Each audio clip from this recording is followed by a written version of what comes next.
a mais uma história do nosso extraordinário, magnífico, inigualável podcast Crime. Aqui quem vos fala é a Detley. Sou uma curiosa que toda sexta-feira às 20 horas conto para vocês um crime baseado num fato real. Antes de mais nada, eu gostaria de agradecer aos comentários e aos novos inscritos do nosso último podcast. Por quê? Porque eles ajudam o nosso canal a continuar crescendo e existindo. No último podcast, falamos da carreira diabólica do arame farpado. Uma olhada incrível na história e na carreira desse pequeno e aparentemente inofensivo arame. Hoje temos mais um fato inusitado. Hoje falaremos de como a cidade de Boston ficou coberta de açúcar. Inundação de xarope de Boston. E sobre como os corpos das pessoas ficaram cobertas de açúcar. Pum! O estrondo de um trovão foi seguido por uma explosão. E em seguida, a morte doce rolou pelas ruas. Em janeiro de 1919, um tanque de melaço estourou no distrito portuário de Boston e milhões de litros de xarope de açúcar inundaram a cidade. A onda arrasou casas e pessoas, deixando para trás apenas uma devastação pegajosa. Parece filme, não é? Mas não é.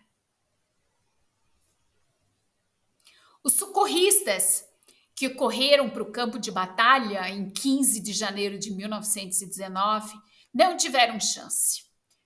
Não os 116 cadetes da Marinha que correram do navio do treinamento norte-americano Nantucket, nas proximidades, depois de ouvir um enorme estrondo e gritos. Nem os bombeiros, que ficaram com os seus carros presos no lodo viscoso, que estava na altura da cintura, nas ruas ao redor do Copp's Hill. Na altura da cintura. E nem os policiais e enfermeiros que mergulharam de forma mortal na massa marrom em busca de sobreviventes. Mas não conseguiram se mover depois de alguns momentos na cauda pegajosa. Em vários quarteirões do North End, no centro de Boston, os prédios foram arrancados de suas fundações e destruídos. Pedaços de ferro voando como fragmentos de granadas gigantes derrubavam a ferrovia elevada e tiraram um trem dos trilhos. Em sua reconstrução histórica do desastre em 2004, intitulada Dark Tide, Maré Negra, o autor Stephen Puleo descreveu como formas amorfas e contorcidas continuavam aparecendo em meio à viscosa maré da primavera. Era impossível dizer se eram humanos ou animais, tentando se libertar em pânico apenas para não se afundar ainda mais no lodo de açúcar. A onda que soterrou grande parte do centro de Boston em 15 de janeiro de 1919 teve a força de um tsunami. No entanto, não foi uma inundação comum que causou essa devastação, matando 21 pessoas e ferindo 150. Foram 8,7 milhões de litros de xarope de açúcar. Por volta do meio-dia, a onda, que tinha até 9 metros de altura, atravessou as ruas de Boston a uma velocidade de 50 quilômetros por hora. A culpa por esse desastre, que entrou para a história como molassacre de Boston teve que ser resolvida em uma disputa legal que durou anos e anos e se tornou uma questão política. Uma grande empresa estatal estava por detrás do dilúvio de mortes com o açúcar.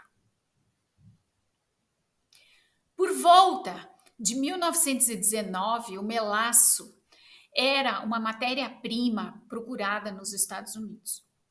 O xarope viscoso, um subproduto da produção de açúcar, era usado para uma grande variedade de finalidades. Para adoçar biscoitos, na preparação de feijão cozido, como agente aglutinante na alimentação do gado, na fabricação de munição e, acima de tudo, na produção de rum. Portanto, não era de se surpreender que em Boston, na época, um dos centros de destilação americanos, enormes tanques de melaço se erguessem em muitas partes da cidade. Dos maiores deles, com 27 metros de diâmetro e 15 metros de altura, ficava nas instalações da empresa estatal United States Industrial Alcohol Company, no meio do North End, em Boston. Depois de uma nova entrega de Porto Rico, ele estava cheio até a borda em 15 de janeiro.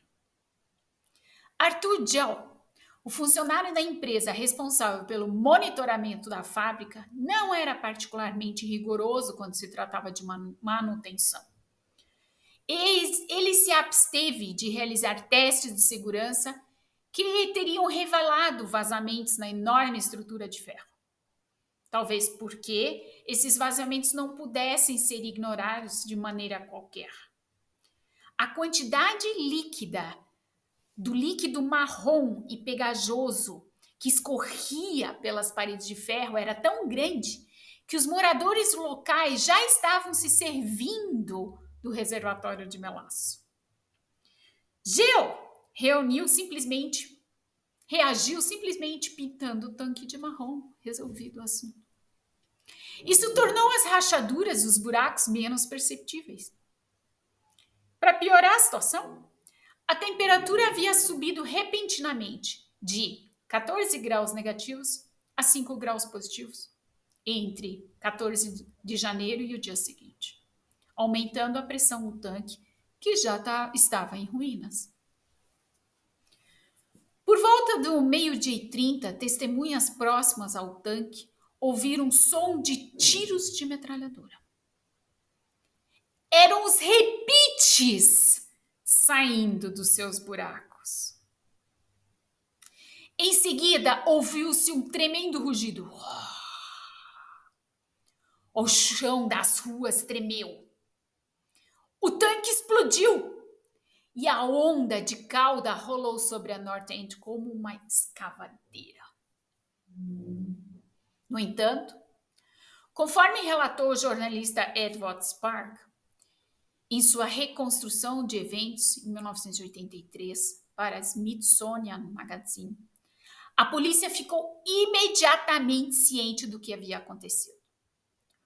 Um policial estava parado em uma esquina próxima, fazendo uma ligação telefônica para a sua delegacia, quando olhou para a rua e viu a enorme parede marrom de lodo vindo em sua direção. Como muitos de seus colegas de classe, o pequeno Anthony de Stácio estava voltando da escola para sua casa naquele momento. A onda de melaço pegou, carregando por uma boa distância em sua crista. Surfou na onda de melaço e depois caiu sobre ele. Ao sair da inundação, ele ouviu sua mãe chamando por ele, mas não conseguia responder. A massa pegajosa havia bloqueado completamente a sua garganta e perdeu a consciência. Quando acordou novamente, viu os rostos horrorizados das suas irmãs. Elas o encontraram sobre uma mortalha no meio de um campo que parecia ser de extermínio improvisado. Levou dias até que a extensão dos danos se tornasse gradualmente aparente.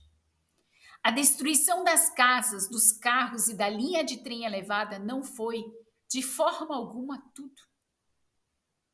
As operações da polícia e da Cruz Vermelha também custaram uma enorme quantia de dinheiro. A brigada de incêndio teve que bombear milhões de litros de água salgada da bacia do porto para enxaguar o melaço que estava grudado em tudo e em todos. Já que a água doce dos hidrantes quase não surtia efeito. O custo de cerca de 600 milhões de dólares, mais de dinheiro hoje. Mas a United States Industrial Alcohol Company se recusou a reassumir a responsabilidade. Mesmo quando, como resultado do desastre, um total de 125 reclamantes entrou na justiça contra a empresa que havia negligenciado tanto a manutenção do seu tanque. Edward Spark relata que, no gigantesco julgamento de 6 anos, cerca de 3.000 testemunhas foram ouvidas e tantos advogados foram empregados que não cabiam mais na sala de audiências ao mesmo tempo. A destilaria estatal rejeitou as alegações, afirmando que os anarquistas haviam explodido sua fábrica com dinamite. De fato, houve 40 explosões de bombas em Boston e arredores somente no ano anterior, pois havia um movimento político clandestino extremamente ativo na capital de Massachusetts. No entanto, devido à falta de evidências para apoiar essa teoria, o tribunal finalmente decidiu a favor dos autores da ação em 1925. O acidente, de acordo com o veredito, foi causado exclusivamente por deficiências estruturais no tanque. A destilaria teve que pagar cerca de $1 milhão em indenizações às vítimas da inundação de xarope de açúcar. Um pagamento único de $7.000 foi feito aos dependentes do sobrevivente de cada pessoa que se afogou nas águas marrons. Um preço irrisório por uma vida. Quanto vale a sua vida? No entanto, a verdadeira ironia desse desastre foi revelada anos antes do veredito brando, durante as operações de resgate imediatamente após o desastre. Enquanto os bombeiros, ajudantes e equipe de limpeza no North End ainda estavam mergulhados até os joelhos na lama de açúcar usada para fazer rum na noite do dia 16 de janeiro, os sinos da igreja tocaram de repente. As congregações estavam comemorando a recém-concluída aprovação da 18ª emenda à Constituição dos Estados Unidos, que decretou a lei seca nos Estados Unidos e proibiria o consumo de álcool por muitos anos. Parece piada. Parece um filme de terror. Parece um filme da Netflix. Mas não. Foi real.